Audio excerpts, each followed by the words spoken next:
నాకు ఇచ్చిన regional coordinator బాధ్యతలో భాగంగా ఈరోజు నెల్లూరు జిల్లాకు రావడం జరిగింది. ఈరోజు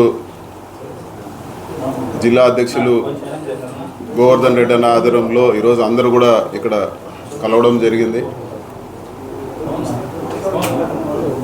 వైసీపీ అధికారంలోకి రావాలంటే 2019లో ఏ విధంగా నెల్లూరు పార్లమెంట్ కానీ అదేవిధంగా తిరుపతి పార్లమెంట్లో సంపూర్ణంగా ఏ విధంగా రిజల్ట్స్ వచ్చాయో అదేవిధంగా వచ్చేదానికి అందరూ కూడా కలిసికట్టు కృషి చేస్తాము.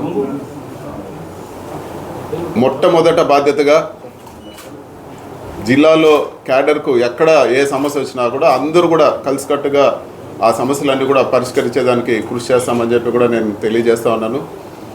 అదేవిధంగా ఈ మధ్యలో పెట్టిన తప్పుడు కేసులు కానీ అదేవిధంగా సోషల్ మీడియాలో పెట్టిన కేసులు కానీ ఏ సమస్య వచ్చినా కూడా ఎక్కడ ఏ సమస్య వచ్చినా కూడా లేదా ప్రజలకు ఏ విధమైన సమస్యలు వచ్చినా కూడా జిల్లా వైసీపీ నాయకత్వం అందరూ కూడా కలిసికట్టుగా ఆ సమస్యలు పరిష్కరించేదానికి కృషి చేస్తాము.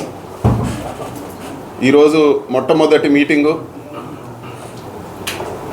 క్యాడర్కి మొదటి ప్రాధాన్యత ఇచ్చి పార్టీకి పూర్వ వైభవం వచ్చే విధంగా కృషి చేయాలని చెప్పి కూడా మేమందరూ కూడా నిర్ణయం తీసుకున్నాం. Thank you. సరే, స్కిల్ డెవలప్మెంట్ కేసులో మాజీ ముఖ్యమంత్రి ప్రస్తుత ముఖ్యమంత్రిని జగన్మోహన్ రెడ్డి ఫైల్ మాయం చేసి కేసులు జైల్లో పెట్టారని జరుగుతుంది. దీని మీద ఇవన్నీ ఇప్పుడు అధికారంలోకి వచ్చినాక చంద్రబాబు నాయుడు గారు అన్నీ కూడా చెప్తారు. ఇవన్నీ కూడా కేసులు అయినాయి. ఈడీ స్టేట్ గవర్నమెంట్ చేతిలో లేదు. అదేవిధంగా ఇదివరకు ఈడీ పూర్తిగా ట్రైల్ ఆఫ్ మనీ కూడా తీసింది. సో ఇవన్నీ కూడా ఇప్పుడు అధికారంలోకి వచ్చినాక ఇవన్నీ మాట్లాడినా కూడా కోర్టుల పరిధిలో ఉంది కాబట్టి కోర్టు పరిధిలోనే తెలుతుందని చెప్పి కూడా నేను తెలియజేస్తాను. సార్, రాష్ట్ర వ్యాప్తంగా వైసీపీకి సంబంధించి ఎవరైతే పోస్టింగ్స్ గతంలో పెట్టారో వాళ్ళందరినీ కూడా వరుసగా అరెస్టులు చేస్తున్నారు. దీనిపైన ఎలా? ఒకటైతే వాస్తవం అండి, ఈరోజు పోస్టులు అంటే జగన్మోహన్ రెడ్డి గారు ముఖ్యమంత్రిగా ఉన్నప్పుడు అనరాని మాటలు అన్నారు, రకరకాల పోస్టింగ్లన్నీ పెట్టినారు. ఇప్పుడు ప్రభుత్వాన్ని నిలదీసే పరిస్థితి వస్తే మీరు ఎందుకు ఈ విధంగా తప్పు చేస్తున్నారంటేనే ఈరోజు రకరకాల కేసులు పెట్టి ఈరోజు సోషల్ మీడియా యాక్టివిస్టులు కానీ అదేవిధంగా కార్యకర్తల్ని ఈరోజు రకరకాలుగా ఒక భయభ్రాంతులు గురి చేసే విధంగా స్టేషన్లు తిప్పి ఇవన్నీ కూడా చేస్తున్నారు. వీటిని ధీటుగా ఎదుర్కొంటాము. ఈరోజు జగన్మోహన్ రెడ్డి గారు ఖచ్చితంగా అందరూ కూడా అండగా నిలబడతానని చెప్పి మాట కూడా ఇచ్చినారు. సో సోషల్ మీడియా యాక్టివిస్ట్ అందరికి కూడా పార్టీ ఖచ్చితంగా వాళ్ళకి సపోర్ట్గా ఉంటుందని చెప్పి కూడా నేను తెలియజేస్తాను. ముఖ్యంగా ఒక విషయం సార్, వాలంటీర్ వ్యవస్థ ఎంతో ప్రతిష్టాత్మకంగా చేపట్టారు మీరు 2011 అధికారులు రాగానే. కానీ ఈ రోజే వాలంటీర్ వ్యవస్థ అసలు పూర్తిగా లేదు అని చెప్పి మంత్రి కూడా శాసనమండలిలో చెప్పిన పరిస్థితి ఉంది.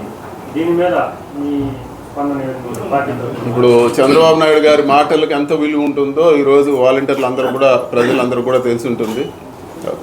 నేను జీతం 5,000 ఉండేది 10,000 పెంచుతాను, మీకు అందరు కూడా మీరే కొనసాగుతారు అని చెప్పి ఈరోజు చంద్రబాబు నాయుడు గారు అదేవిధంగా ఆయన దగ్గర పనిచేసే మంత్రులందరూ కూడా గతంలో ఎలక్షన్ ముందు చెప్పారు.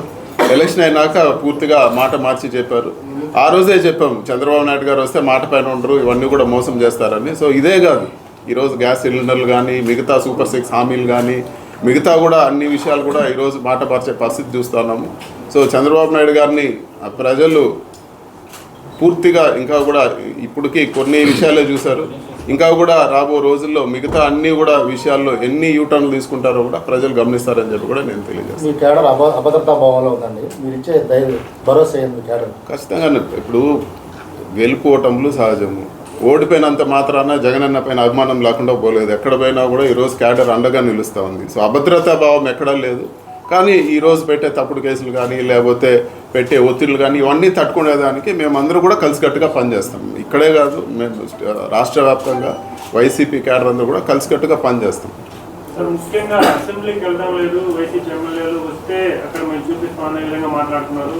ప్రజా సమస్యల్ని తీసుకెళ్తారు అసెంబ్లీకి, లేదంటే పూర్తిగానే బైకట్ చేసి పెడుతున్నారు. ప్రజా సమస్యలు అసెంబ్లీలోనే అదేవిధంగా కౌన్సిల్లో కూడా ఇచ్చేస్తారు. ఈరోజు ప్రతిపక్ష హోదా ఇవ్వాలి. ప్రతిపక్ష హోదా లేకుండా ఏమని మాట్లాడతారు? ప్రజా సమస్యలు ఎలా టేకప్ చేస్తారు? ప్రతిపక్ష హోదా ఇస్తే చంద్రబాబు నాయుడు గారికి ఏమి డబ్బులు ఇచ్చే పని లేదు కదా, దానివల్ల ఆయనకు నష్టం లేదు కదా. అవకాశం ఇచ్చినట్లు ఈరోజు ప్రతిపక్ష హోదా ఇస్తే ఖచ్చితంగా అందరూ అటెండ్ అవుతారు. ఈరోజు ప్రజల మ్యాండేట్ తీసుకొని మేము వచ్చినాము. ఈరోజు కౌన్సిల్లో ప్రతిపక్ష హోదా ఉంది, అటెండ్ అవుతా ఉన్నాము, మాట్లాడే అవకాశాలు వస్తూ ఉన్నాయి. అదే కదా మేము కూడా అసెంబ్లీలో మాట్లాడుతున్నాము.